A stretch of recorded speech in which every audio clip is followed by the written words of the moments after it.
Boa noite, queridos.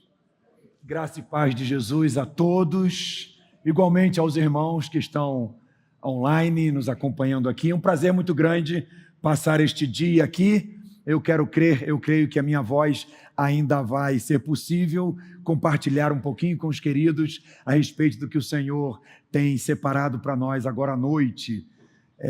Eu e Denise somos membros da MEVA, como Isaac falou, a Missão Evangélica da Amazônia, agência missionária esta, cujo foco, a pegada é a exposição do nome de Jesus a povos indígenas. Nosso interesse não está em pequenos, grandes centros urbanos, médios centros urbanos. Nosso interesse está no mato, porque por aqueles o Senhor Jesus também morreu. Por causa disso, a bondade de Deus nos permitiu passarmos 12 anos morando numa aldeia indígena do povo da etnia Yanomami. Eu creio que você já ouviu falar desse grupo de indígenas aqui do nosso país, que está ali no estado de Roraima, no estado do Amazonas, extrapola um pouquinho as nossas fronteiras, dentro da Venezuela também. Trabalhamos ali com plantação de igreja, aquele trabalho elementar de evangelismo ou evangelização, discipulado, e a gente louva muito ao Senhor pela graça dele em ter nos permitido contribuir de alguma forma com a igreja de Jesus que está lá plantada. A noiva de Jesus está lá no mato também. E nós temos um grupo lá, louvando e bendizendo o nome do Senhor, com liderança própria. E depois desse período de 12 anos, com os Yanomamis, mudamos para o lado leste do estado de Roraima e trabalhamos com o povo Macuxi, que é uma outra grande etnia de um povo originário aqui do nosso país. Trabalhamos numa outra frente, um trabalho de revitalização da igreja naquela aldeia, uma aldeia com um grupo de crentes de mais ou menos 60 pessoas, com liderança própria, nem se reunindo mais eles estavam, dado o abatimento que acometeu aqueles queridos lá. Nossa missão nos colocou neste lugar e, de novo, a graça do Senhor nos acompanhou e os irmãos estão lá se reunindo, louvando, como você e eu, bendizendo o nome do Senhor. Nós temos 2 filhos, nós temos o João Luiz, que está um pouco maior do que eu agora. Ele se formou no Seminário Bíblico Palavra da Vida, onde eu e Denise trabalhamos. Eu dirijo o departamento de missões daquela casa de profetas, sou professor de algumas disciplinas na área, Denise também é professora ali, e nós temos servido ao Senhor na ponta de cá da plantação de igreja, na formação da nova força missionária, da nova mão de obra, para que amanhã façam uma boa semeadura e plantem igrejas bíblicas, saudáveis, autorreprodutivas, autóctones, não é? E o nosso filho se formou lá no seminário e ele falou: papai, mamãe, eu vou ser missionário da MEVA. Cara, Deus abençoe você. Por que você quer ser missionário lá na MEVA, lá em Roraima? Não, eu passei o meu período de conclusão de curso. Na época o seminário exigia um curso que tínhamos lá de 5 anos de bacharelado em missões, um estágio de conclusão. E ele passou 10 meses em Roraima, ele voltou para a formatura, nos chamou de canto e disse: eu vi que tem muita coisa para ser feita, eu acho que eu dou para esse negócio, eu vou contribuir, eu vou trabalhar. A realidade de Mateus 9, 35 a 38, ela é atualíssima. A seara, o campo é desse tamanho, e os trabalhadores bem poucos. Lá foi ele, um menino solteiro ainda, com 21 anos de idade, lá trabalhou, lá serviu ao Senhor por 5 anos, nesse período estando em Roraima. Depois ele mudou-se para Anápolis, Goiás, onde fica a sede de outra organização missionária muito séria e muito relevante para o trabalho missionário no Brasil, que é a Missão Asas de Socorro. Ele fez o seu curso de mecânico de avião, porque a Asas de Socorro é uma oficina aeronáutica homologada pela ANAC, etc., e também uma escola de aviação. Hoje, nesse horário aqui, 20 horas agora, o Joãozinho está trabalhando. Ele está aqui no aeroporto de Guarulhos, porque ele é mecânico de aeronaves da Latam. Ele é piloto também, mas não trabalha como mecânico. E eles estão em conversação com a sua igreja. Ele, a Esther, sim, ele casou nesse período de 3 anos. Deus foi gracioso com ele, não é? Ele casou com a Esther, eles têm 4 filhos, dizem que querem ter 5. Eu e Denise estamos vibrando. Todo bom avô e boa avó querem mais, é a aljava cheia dos filhos. Muitos filhos, muitos netos, não é? Até porque se tem um probleminha técnico na fralda, você devolve para os pais, claro, né? Então, nós estamos muito felizes, muito contentes pela graça do Senhor em ter permitido que nosso filho se envolvesse no trabalho missionário. Olha só, numa aldeia vizinha à aldeia na qual ele teve parte da sua infância. É graça ou não é?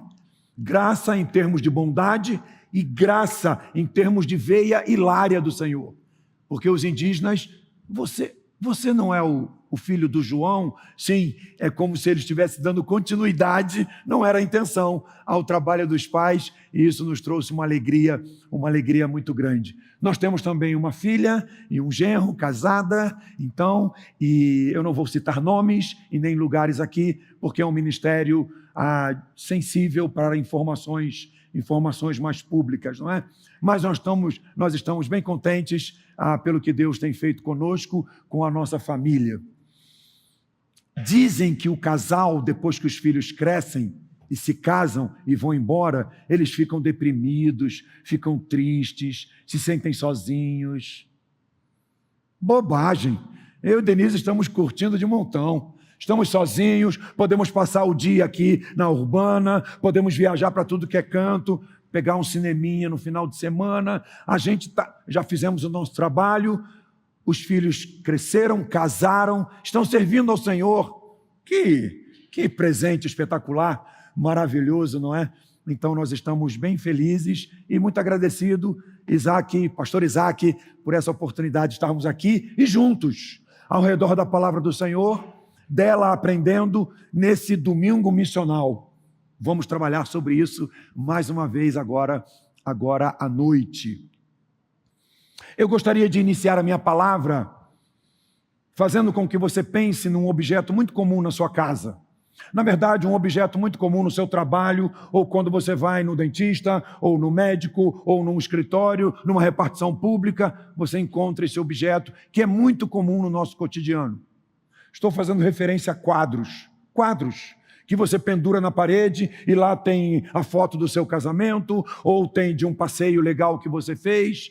Quadros que, se você tem uma formação profissional, uma das primeiras preocupações que você teve foi localizar uma parede para colocar o seu diploma, o seu certificado na frente, claro.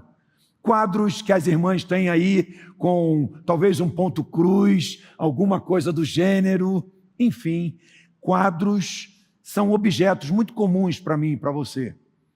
Eu quero abrir a palavra de Deus e olhar para um quadro e prestar atenção naquilo que nós não prestamos atenção quando olhamos para este objeto chamado quadro, que é a moldura dele. Todo quadro, via de regra, tem uma moldura, seja ela de madeira, seja ela de metal. Alguns quadros têm até um passepartout antes da moldura final. Eu quero pedir licença à língua de Camões e fazer referência a cada lado do quadro, porque o quadro tem uma parte superior, uma outra inferior e 2 laterais, não é? Eu quero chamar cada uma dessas partes como sendo uma moldura.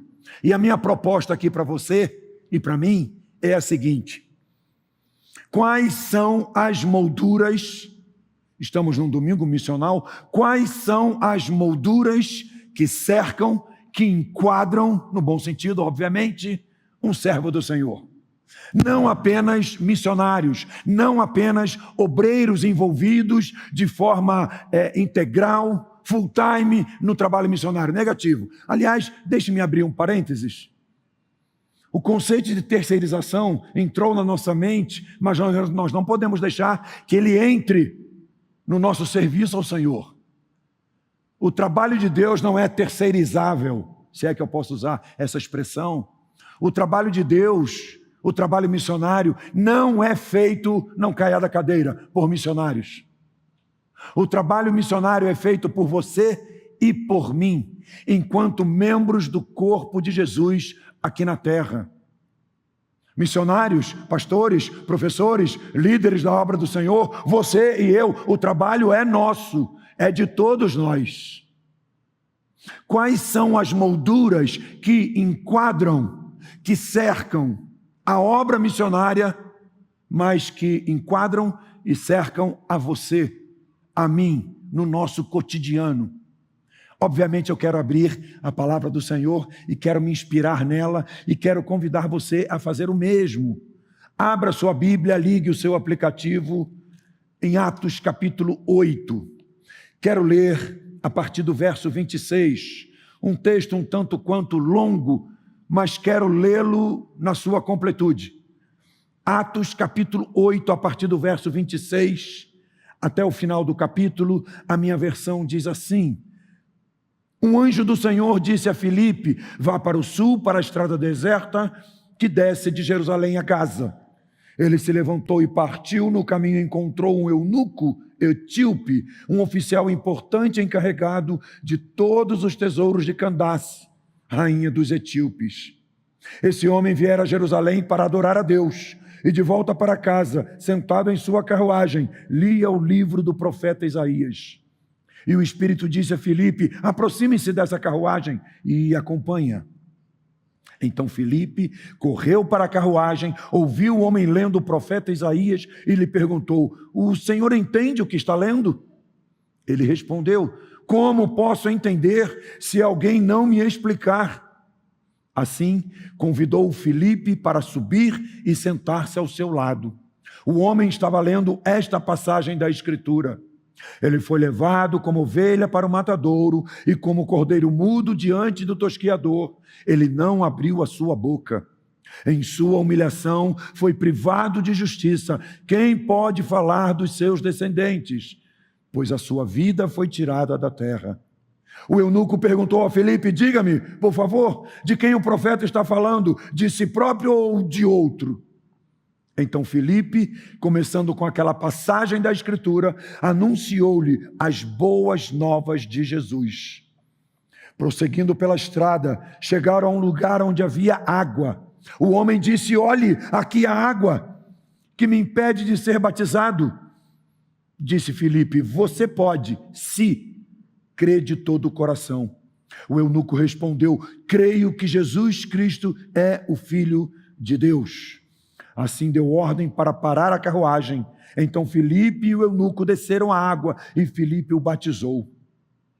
Quando saíram da água, o Espírito do Senhor arrebatou Filipe. Repentinamente, o homem não o viu mais e, cheio de alegria, seguiu o seu caminho. Filipe, porém, apareceu em Azoto e, indo para Cesareia, pregava o evangelho em todas as cidades pelas quais passava. Que o Senhor seja gracioso na compreensão do texto que ora lemos. Se caminharmos um pouquinho a páginas anteriores, vamos achar, por óbvio, o capítulo 7. O capítulo 7 do livro de Atos nos traz a informação, o episódio do primeiro mártir do evangelho, o apedrejamento de Estevão. E o capítulo 7 termina, ou o capítulo 8 inicia-se com a informação do seu algoz. E Saulo consentia na sua morte. Começa uma perseguição dura, perseguição à igreja em Jerusalém. Os discípulos fogem de Jerusalém, com exceção dos 12. Encontramos então no capítulo 8, Filipe. Filipe foge de Jerusalém e se estabelece em Samaria, e ali proclama, anuncia, testemunha de Jesus, e é abençoado pelo Senhor enquanto faz isso. E nós encontramos então, a partir do verso 26, que lemos os desafios que Deus coloca para este homem. E é exatamente neste trecho que nós encontramos as molduras que cercam, que enquadram o servo do Senhor. Tanto a Filipe, quanto a mim, quanto a você. Quero dividir a minha palavra aqui em dois períodos. Primeiro momento, primeiro período, vamos identificar tais molduras, vamos identificar as laterais desse quadro que nós temos aqui.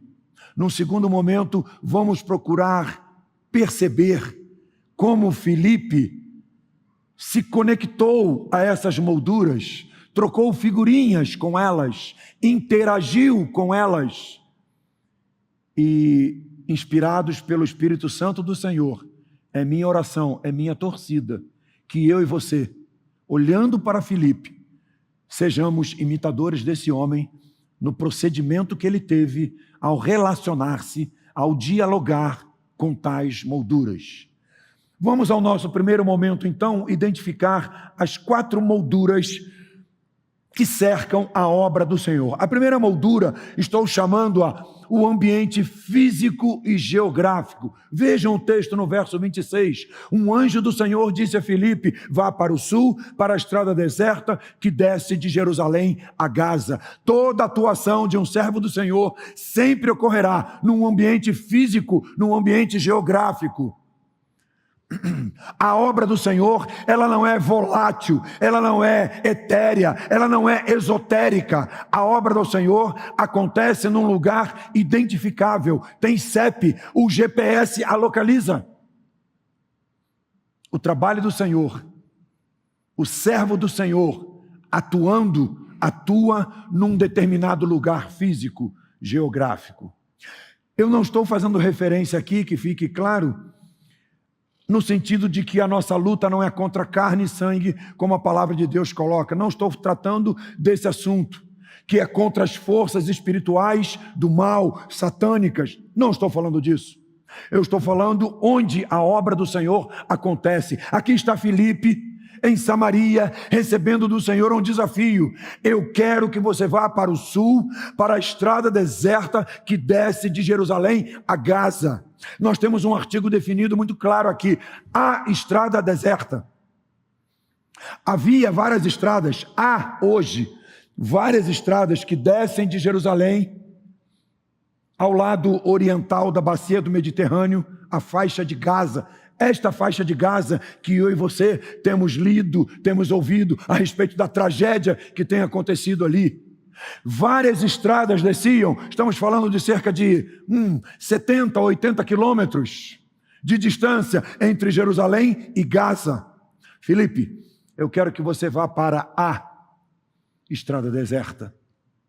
Se estivéssemos em bancos escolares aqui, de formação de novos obreiros, temos aqui um ótimo material para uma discussão acalorada sobre estratégias missionárias. Porque o último lugar para onde deseja ir um obreiro do Senhor é um lugar que seja caracterizado pela aridez, pelo deserto de gente, de pessoas. Não há pessoas, o que eu vou fazer lá? Não, Filipe não entabula, Filipe não discute com o Senhor. A primeira moldura que enquadra você no bom sentido, e a mim, é o ambiente físico e geográfico. É lá na sua casa, é lá no seu trabalho, é com a sua vizinhança, é lá no ensino médio, na faculdade.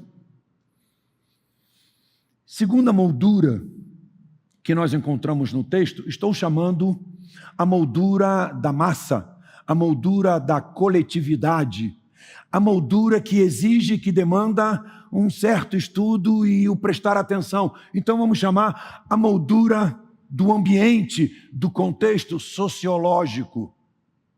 Filipe vai em direção ao desafio de Deus. E indo em direção ao desafio de Deus, vejam o verso 27, irmãos. Ele se levantou e partiu, no caminho encontrou um eunuco etíope, um oficial importante, encarregado de todos os tesouros de Candace, rainha dos etíopes. E o texto vai qualificando este homem. E há uma informação aqui que a princípio parece muito estranha. Não é.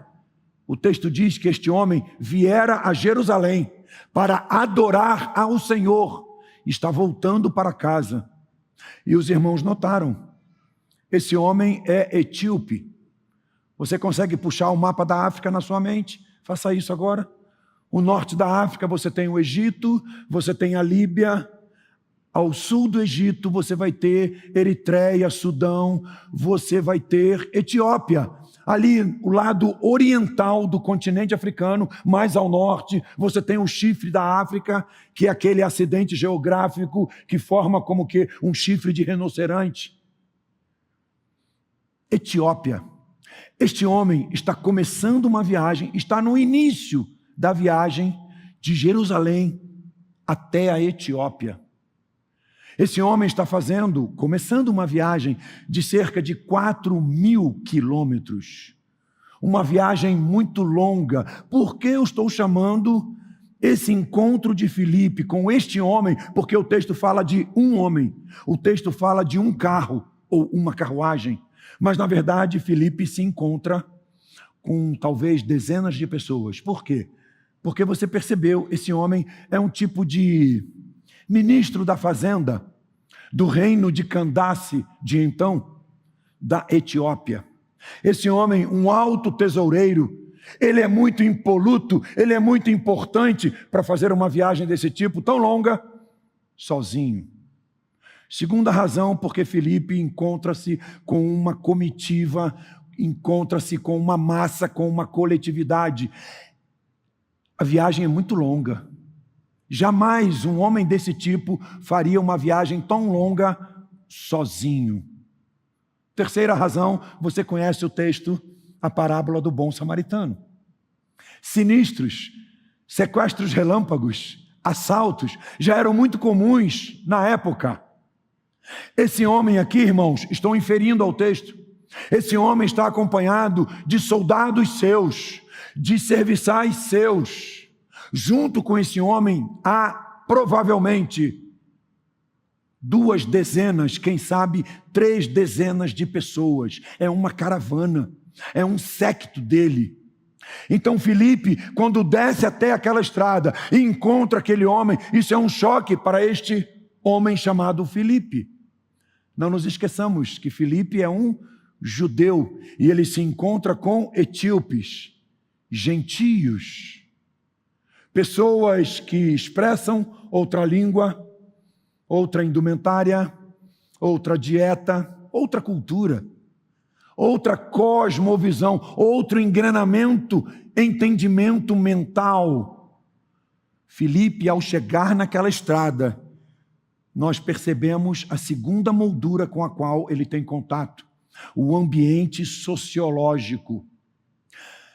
Como interagir, como trocar figurinhas, como dialogar com um ambiente de massa, de coletividade, que é tão diverso de Filipe. Não nos esqueçamos daquela visão que Deus proporcionou a um homem chamado Pedro. Pedrão, velho Pedrão, que ele estava lá no terraço, meio que na hora do almoço, diz o texto que ele entra em êxtase e ele tem uma visão. Que visão ele tem? Um lençol, grande lençol, cheio de animais, e a ordem do Senhor: Pedro, mata e come. Que isso, Senhor? Edição revista e atualizada por mim. Que isso, Senhor? O Senhor está de brincadeira? De jeito nenhum. São animais que ruminam, são animais de pata fendida, são aqueles animais registrados lá no livro de Levíticos, que o povo de Deus não poderia comer como uma distintiva, mostrando que era povo de Deus. E sim, há um quê de perigo, há um quê de fragilidade, de certos cuidados com esse tipo de animal para consumir-se. Pedro mata e come. E enquanto isso, simultaneamente, alguém no primeiro andar está batendo na porta da casa onde está Pedro. São os servos de Cornélio, que foram enviados por Cornélio, gentio, pedindo alguém que fosse em sua casa para anunciar o evangelho, a palavra do Senhor. Aqui está Filipe, chegando naquela estrada e tomando um susto com aquela moldura, com aquele contexto, ambiente tão diferente do seu. Como agir? Como trabalhar hoje, você, eu, com pessoas que expressam outros padrões de vida, outros padrões éticos, outros padrões familiares. São os seus padrões? São os padrões da palavra de Deus? Como interagir com essas pessoas? Terceira moldura que encontramos no texto, Há o ambiente físico e geográfico, acabamos de olhar o ambiente sociológico, vamos começar a fechar o nosso quadro. Tem uma terceira moldura, estou chamando esta moldura a moldura das necessidades pessoais. Há no texto 4 interrogações, há no texto 4 perguntas desse alto oficial etíope, desse primeiro-ministro, desse alto tesoureiro de Candace. E é por esta razão que estamos chamando esta terceira moldura o ambiente das necessidades pessoais. Vejam o verso 31, irmãos. Como posso entender se alguém não me explicar? Vejam o verso 34. De quem o profeta está falando? De si próprio ou de outro? Vejam o verso 36. Olhe, aqui a água que me impede de ser batizado. Se você prestou atenção na leitura do texto, e eu creio que sim, este homem estava lendo um fragmento de Isaías capítulo 53, um fragmento que relatava o sofrimento vicário de Jesus. Ele está lendo sobre Jesus, mas ao mesmo tempo ele está perguntando: como posso entender se alguém não me explicar? Porque Filipe havia perguntado a ele: está pegando a coisa aí? Está entendendo o que você está lendo? Como? E no verso 34 ele diz: de quem o profeta está falando? Dele próprio? Ou de alguma outra pessoa? Irmãos, vejam aqui que este homem, ele fora a Jerusalém. O texto diz, para adorar a Deus. Este homem provavelmente estava lá no capítulo 2, quando aquelas línguas como que de fogo descem sobre a cabeça dos apóstolos, e cada um, e aquela era uma cidade, à sua época, cosmopolita, e havia muitas pessoas de muitas nações, de muitas etnias, e o capítulo 2 nos relata isso. E cada um ouvia a mensagem de pregação da palavra do Senhor na sua própria língua. Este homem, este alto tesoureiro de Candace, muito provavelmente, ele está lá presente no capítulo 2, e ele vê tudo aquilo acontecendo. O texto está dizendo, ele foi a Jerusalém, vejam, ele rodou 4.000 quilômetros da Etiópia até Jerusalém para adorar a Deus. Ele está voltando para casa, mas ele não entende nada do que ele está fazendo ou do que ele fez. Deixe-me dizer uma coisa para você. Não basta ser amigo do Evangelho, não basta frequentar uma igreja. É necessário um compromisso com o Senhor, tornando o Senhor meu Senhor e Salvador. Este homem aqui, apesar de ter feito este viajão, ele não entendia nada do que estava acontecendo. E vejam, ele tem a faca e o queijo na mão. Ele está lendo sobre Jesus, o sacrifício de Jesus. Não entende nada. Filipe percebe muito claramente que a grande necessidade que esse homem tinha era a necessidade de esclarecimento. Quais são as pessoas com as quais você convive no seu cotidiano? Por acaso você tem percebido uma certa ignorância na acepção correta da palavra em relação a conteúdos espirituais, a entendimentos sobre a eternidade? Filipe percebeu muito rapidamente que aquele homem não estava apenas viajando para a Etiópia, aquele homem estava viajando e rapidamente para o inferno, para a separação eterna do Senhor, apesar de ter ido a Jerusalém adorar ao Senhor. A moldura das necessidades pessoais é a terceira moldura que encontramos neste texto. Como agir, como trabalhar com este contexto, com este ambiente de ignorância a respeito de coisas do Senhor, de coisas eternas. E há pessoas frequentando a igreja do Senhor, e a igreja séria do Senhor, inclusive, mas ela não está entendendo o que está acontecendo, o que está se passando. Vamos fechar o nosso quadro? Vamos fechar o nosso quadro nesse primeiro momento. O ambiente físico e geográfico, o ambiente sociológico, O ambiente, a moldura, o contexto das necessidades pessoais, fechando o nosso quadro, a quarta e última moldura é o ambiente do destino eterno do ser humano. O destino eterno do homem. Deixe-me falar aqui uma obviedade. Toda e qualquer pessoa haverá de viver uma eternidade dentre duas possibilidades. E a decisão sobre qual eternidade a pessoa irá viver, ela toma essa decisão enquanto vive esta vida. Não há outra possibilidade, não há outra oportunidade, a decisão é agora.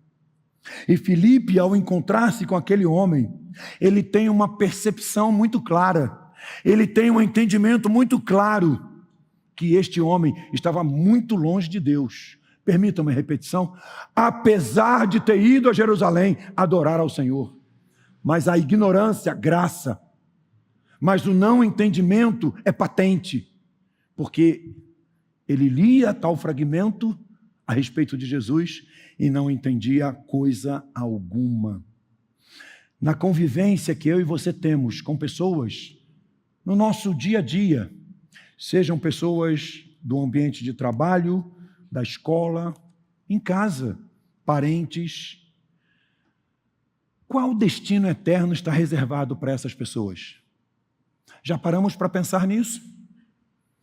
Pastor Isaac, nós estamos num domingo missional. Qual destino eterno está destinado a essas pessoas? Isso mexe com você? Isso toca em você? Vamos olhar no segundo momento agora para Filipe e identificar os verbos, as ações deste homem em relação a estes contextos, em relação a estas molduras. Diante do ambiente físico, geográfico, a estrada deserta, que está aí no verso 26, quais foram as atitudes de Filipe ao interagir com essa primeira moldura, contexto, ambiente? Vejam, o verso 27 não nos deixa qualquer dúvida. Ele se levantou e partiu. Hashtag partiu estrada deserta. Ele não entabula uma conversa com o Senhor. Ele não questiona a Deus, porque ele estava fazendo um trabalho muito bem feito, por sinal, e de ótimos resultados lá em Samaria. Não. O texto é muito claro. Ele se levantou e partiu. Deus tem uma expectativa a seu respeito. Estou falando com você que é meu irmão Jesus. Estou falando com você que é filho de Deus. Deus tem uma expectativa sobre você, tanto quanto sobre mim. Estamos num domingo missional, que nos levantemos e que partamos em direção às expectativas que Deus tem a nosso respeito. E se você pensar assim, mas João, você está querendo dizer que eu devo me levantar e partir de Santo André? Você está querendo dizer que eu devo me levantar e partir de São Paulo? Eu tenho uma resposta para você. Por que não? Por que não? Nós nos levantamos e partimos quando somos transferidos no nosso trabalho, porque lá haverá um salário mais interessante, porque lá haverá um soldo mais interessante. Nós nos levantamos e partimos quando casamos. Nós nos levantamos e partimos quando temos algum interesse pessoal que queremos dar vazão. Nós nos levantamos e partimos. Não vamos nos levantar e partir para a obra do Senhor? Como assim? Há algo diferente nesse sentido? Se homens e mulheres no passado não tivessem se levantado e partido, não tivessem chegado aqui às Américas, não tivessem descido a este Cone Sul, não tivessem andado por essas terras tupiniquins, terras brasílias, nós não estaríamos aqui, nós não conheceríamos o Senhor, nós não teríamos ouvido falar do amor de Deus por mim, por você, pelos homens e mulheres de todo o mundo. Deus desejando comungar e querendo agregar e atrair adoradores para si. A história não é aquilo que nós olhamos no retrovisor, absolutamente. A história é, inclusive, o que nós olhamos que aconteceu ontem. A história acontece hoje. Eu e você, todos nós, indistintamente, estamos escrevendo a história da nossa vida. E a história da expansão do reino do Senhor pelas nossas atitudes. Filipe se levantou e partiu. Mas ok. Vamos dar o benefício da dúvida? Talvez algumas pessoas aqui não possam se levantar e partir. Talvez o cabelo já seja um pouquinho grisalho, alguns nem têm cabelo direito, né? Tem umas dificuldades técnicas aí. Ok. Eu quero sugerir um lugar de onde você, eu, precisamos nos levantar e partir. De nós próprios, de nós mesmos, da nossa cúpula, da nossa redoma de proteção, de cuidado, de conhecimento. Vejam, qualquer ser humano, eu, claro, também, Denise que está ali, pastor Isaac também, nós gostamos de morar naquilo que é seguro, naquilo que é conhecido, naquilo que é dominado por nós. Muito bem, e não estou chamando isso de pecado, de jeito nenhum. Mas se não deixarmos a nossa redoma, se não deixarmos a nossa zona de conforto, a nossa cúpula, as pessoas não ouvirão do Senhor. A consequência de Filipe ter se levantado e partido foi o fato dele ter encontrado aquela caravana. Vamos falar isso de forma contrária? Se Filipe não tivesse se levantado e partido da Samaria até aquela estrada deserta, se ele não tivesse se levantado e partido, a caravana passa e os cães ladram. Nada teria acontecido. Absolutamente nada. Aquelas dezenas de homens e mulheres teriam feito a sua passagem por esta estrada, seguindo para a Etiópia. Então, irmãos, nós concluímos dessa primeira moldura, desse primeiro ambiente, contexto, só quando eu e você nos dispusermos mesmo a levantar e partir, só aí é que encontraremos pessoas. A palavra de Deus desafia a mim e a você nessa direção. Filipe é exemplo contundente a respeito disso. A segunda moldura que vimos foi a moldura que fala do ambiente sociológico, aquela massa de gente, de pessoas com as quais Filipe encontra-se. O que Filipe fez diante daquele susto, daqueles gentios, daquela cena coletiva de pessoas que não comungavam da cultura de Filipe. Filipe se aproximou e acompanhou aqueles homens e mulheres. Vejam o verso 29. E o Espírito disse a Filipe: aproxime-se dessa carruagem e acompanha. Então, por causa desta ordem do Senhor, por causa deste desafio do Senhor, então Filipe correu para a carruagem, ouviu o homem lendo o profeta Isaías. Diante do ambiente sociológico diverso do meu, diante dos padrões familiares, dos padrões morais, dos padrões éticos que nós encontramos no nosso ambiente de trabalho, no chão de fábrica, na repartição pública, no ensino médio, na faculdade, com familiares nossos, com nossos vizinhos, diante desse ambiente de pessoas que pensam e que conduzem a sua vida com um norte que não é o norte da palavra de Deus. Eu e você precisamos nos aproximar dessas pessoas e precisamos acompanhar essas pessoas. Tem um happy hour lá? Acompanhe isso. Não comungue com o que é ilegal. Não comungue com o que é imoral. não comungue com aquilo que não é ético. Fora isso, acompanhe. Qual é a função, qual é o papel do sal, se não estimular o paladar? Qual é o papel, a função do sal, se não se prestar a dar valor àquilo que é insosso? Estimular, eu e você, estimularmos o gosto de Deus na vida de pessoas para que elas experimentem e se alimentem do Senhor como você e eu. Onde a luz se justifica? Será que eu preciso de mais luz para ler aqui o meu esboço, o texto? Será que este ambiente precisa de mais luz? Creio que não. A luz se justifica no lusco-fusco, na penumbra. A luz se justifica na escuridade, no antro de trevas. É aí que a luz tem que brilhar. Você conhece, você identifica muito claramente luscos-fuscos no seu cotidiano, penumbras, escuridades. É aí que a sua luz, que na verdade é do Senhor, através de você, precisa alumiar para indicar o caminho que vai dar no Senhor. Filipe se aproxima daquela carruagem, Filipe a acompanha, porque ele precisa ser sal e luz naquele lugar. Deus não dá ponto sem nó.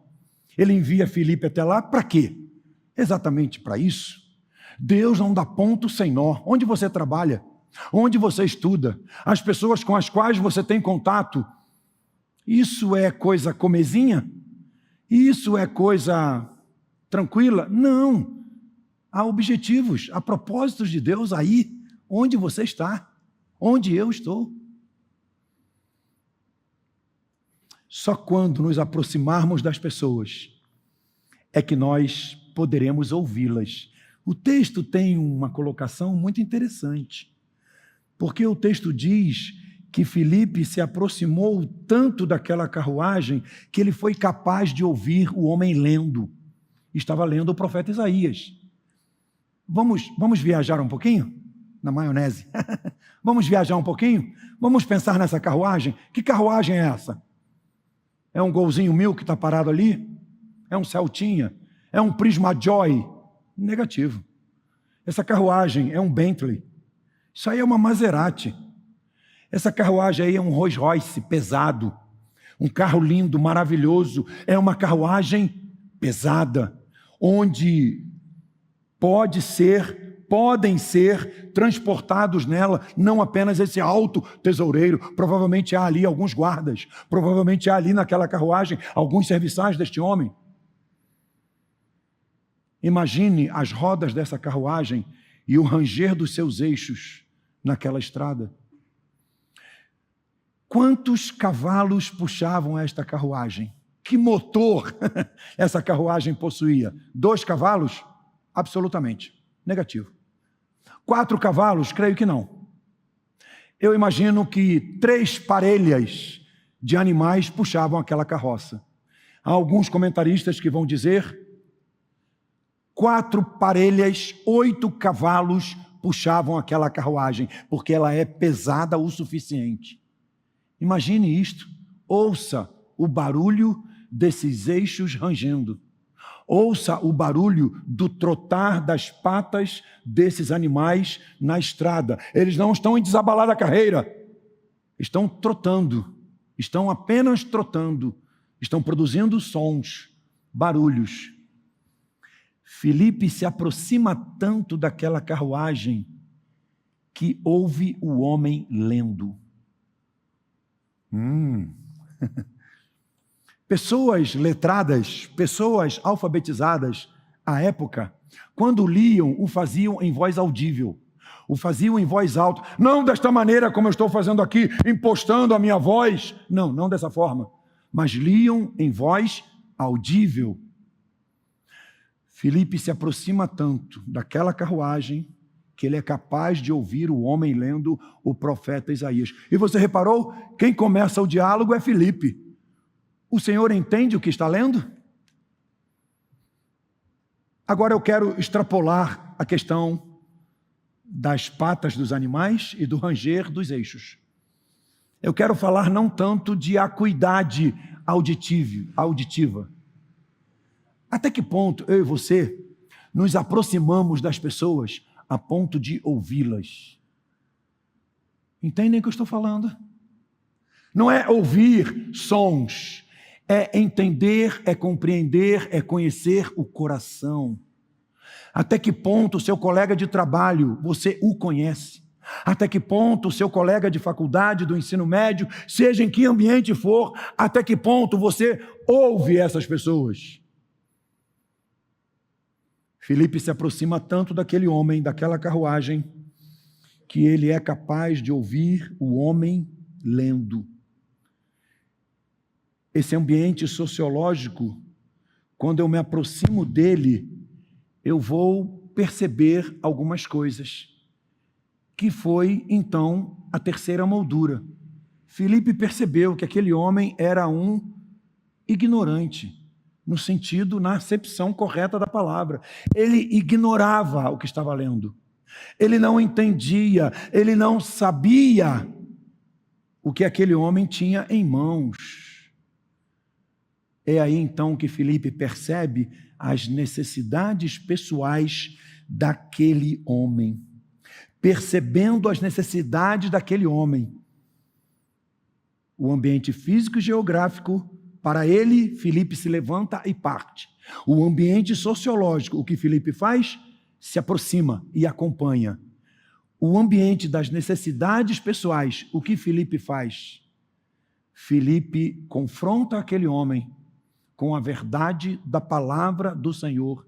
Ao perceber que aquele homem tinha questionamentos, tinha dúvidas, Filipe senta-se ao lado dele, gasta tempo para explicar a ele a respeito daquele do qual o homem estava lendo. Vejam o verso 31. Quando Filipe pergunta, o senhor entende o que está lendo no verso 30? Verso 31, ele respondeu, como posso entender se alguém não me explicar? Assim, convidou Filipe para subir e sentar-se ao seu lado. Eu entendo que Filipe estava a pé. E sabe aquela corridinha michuruca que não dá para cansar? Ah, dá para cansar sim.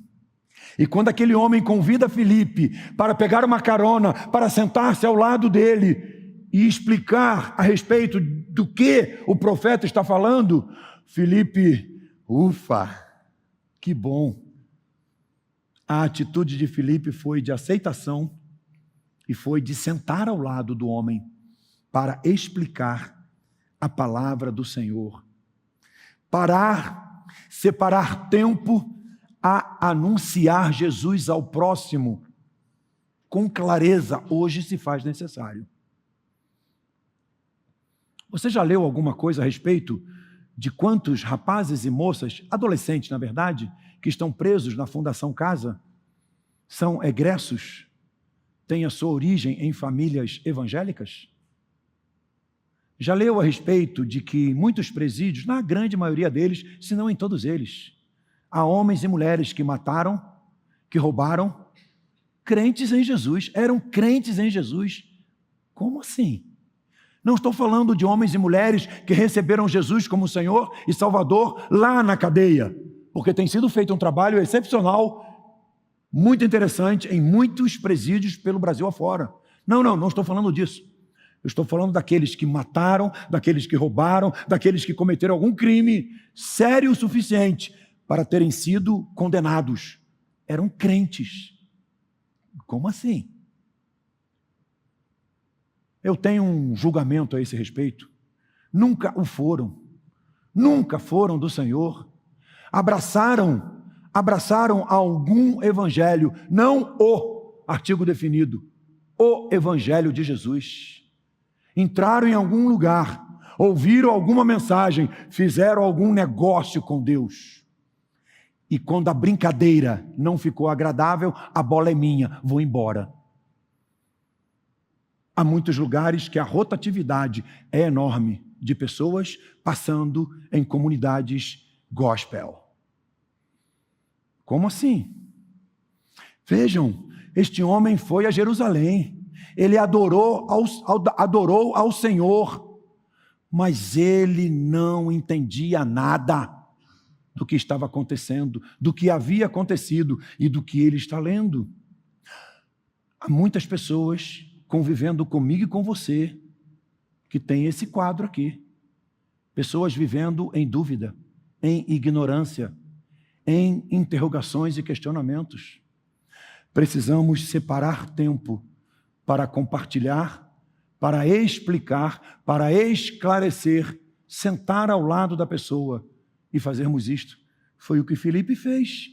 Filipe é um ícone para mim e para você. Filipe é um modelo. Precisamos emular este homem, precisamos imitá-lo, porque as coisas que ele faz diante dessas molduras, desses contextos, desses ambientes, são excepcionais. As atitudes dele são atitudes corretas, que são exortativas para mim, para nós, crentes no Senhor Jesus. Só quando a nossa comunicação for pessoal e for empática, e falar de empatia é falar de algo complexo, né? Empatia é se colocar no lugar do outro, é sentir o que o outro está sentindo. Isso é muito complexo. Mas somente quando a nossa comunicação for pessoal, a mais empática possível, é que nós poderemos claramente expor a mensagem e ela claramente será ouvida.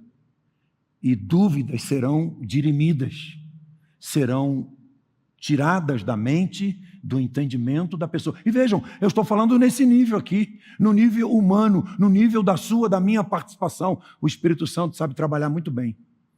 O que ele pede de mim e de você é uma boa comunicação. O que ele vai causar com essa comunicação, isso é com ele, é o departamento lá em cima.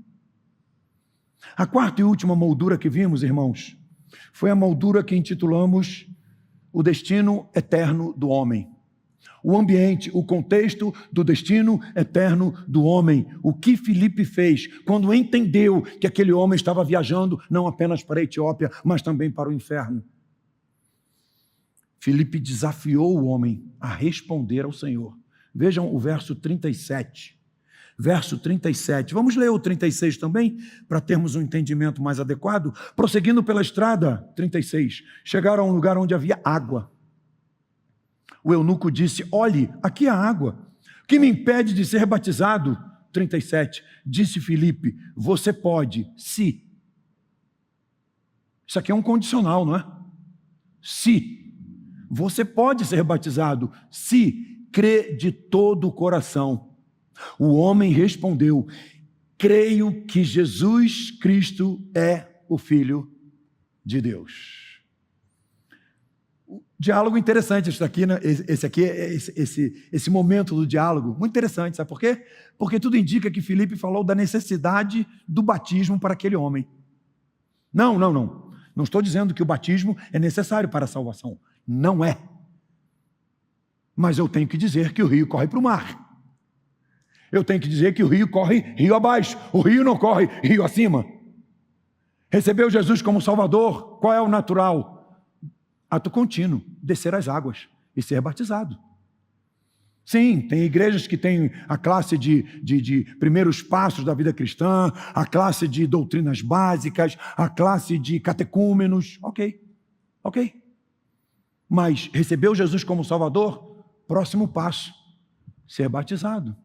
Tudo indica que Filipe falou a respeito disso com o homem, porque passaram ali por um oásis, por um volume d'água qualquer. Veja, aqui há água, o que me impede de ser batizado? Filipe disse para ele: sim, você pode ser batizado. Colocando num palavreado mais de hoje, mais eclesiástico, na autoridade que me confere a palavra do Senhor, na autoridade como ministro do Evangelho, sim, eu posso batizar você. Se você crê de todo o coração. E a resposta do homem é linda, não é? É bela. Creio que Jesus Cristo é o Filho de Deus.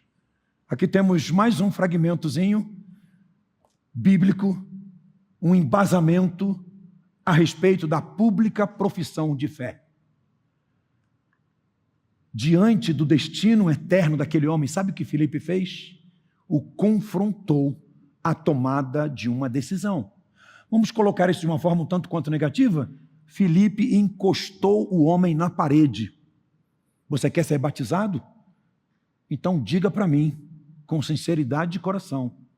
Sim, eu digo, eu creio que Jesus Cristo é o Filho de Deus.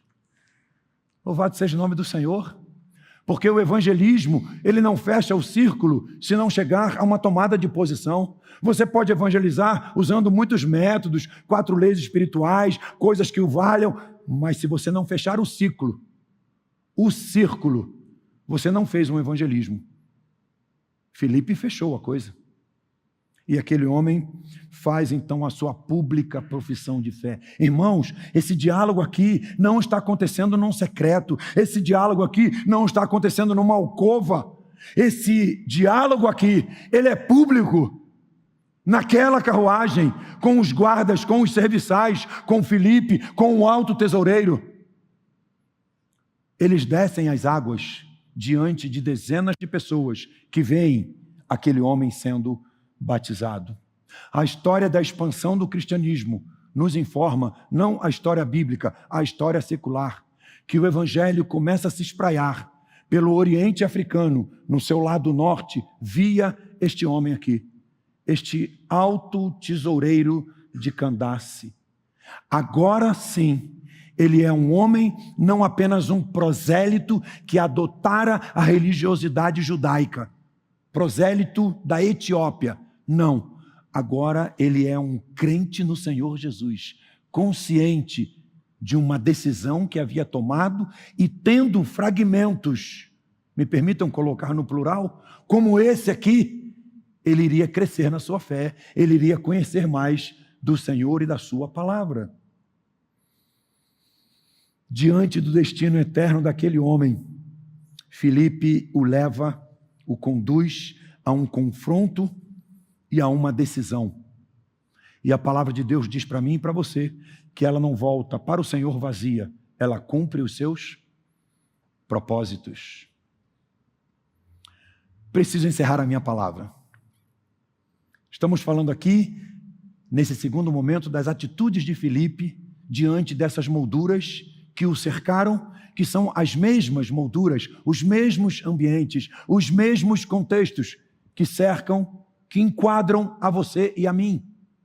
Estamos dizendo que imitarmos Filipe é uma imitação muito positiva, agradável ao Senhor, tendo ações semelhantes, iguais a que este homem teve. Mas eu vou dizer uma coisa aos irmãos, que não há atitude sua ou minha, não é o que eu tenho ou o que você tem, não é quem eu sou ou quem você é, que impressiona o Senhor. O Senhor não presta atenção nesse tipo de coisa, mas o Senhor presta atenção em algo que propositadamente eu não fiz referência até agora. Quero fazer. Vejam o verso 26. Um anjo do Senhor disse a Filipe. Vejam o verso 29. E o Espírito disse a Filipe. Vejam o verso 39. Quando saíram da água, o Espírito do Senhor arrebatou Filipe. Sabe o que Deus deseja de mim e de você? Trânsito no nosso coração. Nossas qualidades para interagirmos, para trabalharmos, para trocarmos figurinhas, para lidarmos com as molduras dos contextos que nos cercam, se forem iguais a de Filipe, ótimo, muito bom. Mas, na verdade, sabe o que Deus deseja de mim e de você? Trânsito no nosso coração. Ele quer passear no meu ser, no seu ser e nos conduzir segundo a vontade dele. O Senhor não precisava meter o pé na porta do coração de Filipe para dirigir, para conduzir este homem. Filipe dava toda a liberdade ao Espírito do Senhor para conduzir a sua vida, especialmente na segunda-feira, e na terça, e na quarta, e no ambiente de trabalho, e na faculdade, não apenas na igreja. Filipe era um homem que dava esta liberdade ao Senhor. Que eu e você queiramos fazer isto. Que eu e você tenhamos o desejo de dar liberdade ao Senhor para nos guiar, nos dirigir, nos orientar. A contribuição maior que Filipe pode dar para mim e para você é exatamente este trânsito que ele permitia ao Espírito Santo do Senhor. Que Deus seja gracioso para comigo e para com você, bondoso, para que eu e você percebamos e entendamos que o que Ele deseja é passear no nosso ser, no nosso coração e nos conduzir. O domingo é missional, que tenhamos este coração, onde o Senhor pode nos levar, onde o Senhor pode nos orientar, onde o Senhor pode nos fazer sal e luz em quaisquer lugares onde estejamos. Que Ele nos abençoe. Amém.